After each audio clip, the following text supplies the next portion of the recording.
Hello, I'm Tyler David Santangelo. I'm Kyle Leica Rector, And I'm Alec Baby Eisenstadt. and we're here to talk to you about the Michael Brown case. And the shooting in Ferguson. Who exactly was Michael Brown? Well, Michael Brown Jr. was born on May 20th, 1996, and died on August 9th, 2014.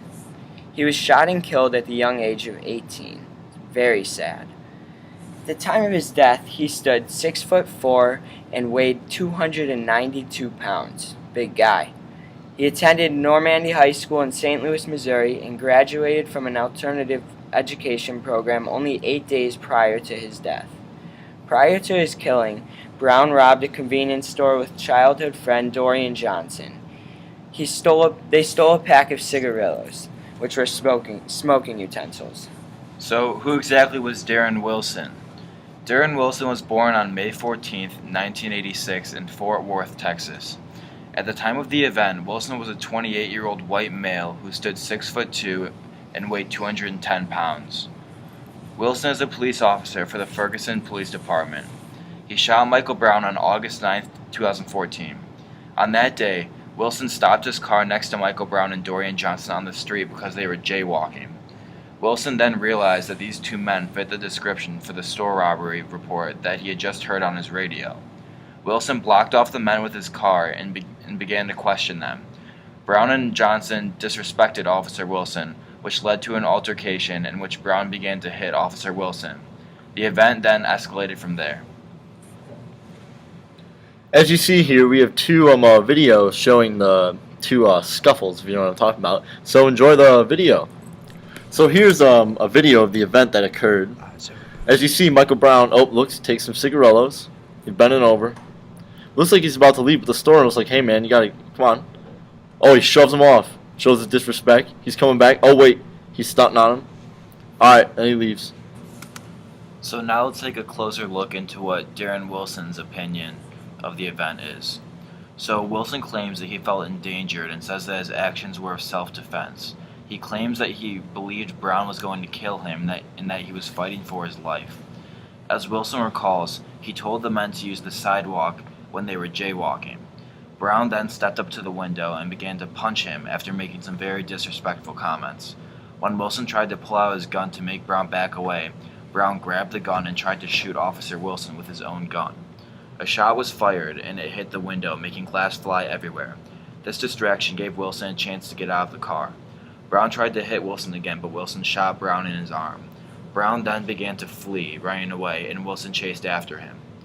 After a few hundred yards, Brown turned around and began to charge Wilson. As he was charging Wilson, Wilson shot him, killing him. Now we're going to look at what Brown's family and friends had to say and how they differed their opinions. Brown's family believed that Michael Brown was harmless, he was a sweet child, that he would never do something like that, and they don't believe one single thing that Officer Wilson said.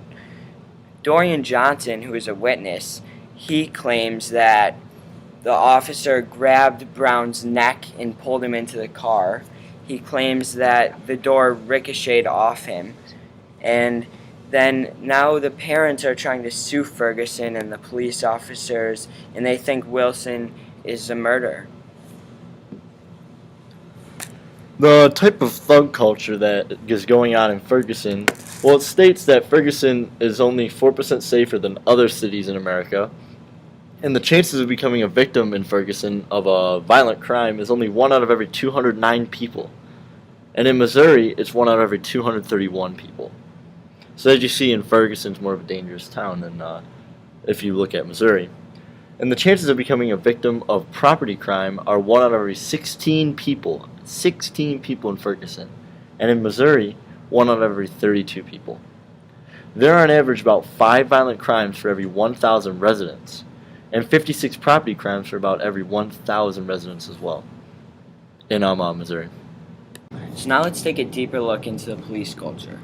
Well, the police department is mostly white, but the population is mostly black. The population is like that because of a mass exodus of whites over the last 10 years. So Ferguson is a black town, but it's mainly in a white county. And out of the 53 police officers, only 4 of them are black in Ferguson. So this shows how whites have priority in the town because of all the police officers being white, and this shows why people think that this shooting was due to racial issues. The socioeconomic statistics say that the rate of unemployment for blacks is about 11.3%, which is 2 times more than the rate of unemployment for whites. It's a big number. Yeah, it's big. The rate varies from state to state in America, but however, in 2007, Massachusetts was the only state where the unemployment rate for blacks was lower than that for whites. Isn't that something? Something. The article states that the graduation rate for blacks, males mainly, is 28% lower than white males. That's something as well. So the results of the events on August 9th, 2014 were that there were riots throughout the town of Ferguson. The riots mainly started after the verdict in court said that Wilson was innocent. After the news spread, riots started immediately. People stormed the streets, attacking police officers, protesting, and many buildings and vehicles in the town were destroyed. It was a tragedy overall. And that wraps it all up for you. Thank you all for listening, and I hope you have a better idea of the different points of view, better idea of the case, and how you can see that thug culture, police culture, and the socioeconomic status of the victims truly played a role in everything that occurred. Until next time, Kyle Rector. Tyler Santangelo. And Alec Eisenstadt. That's Thank all, you. folks.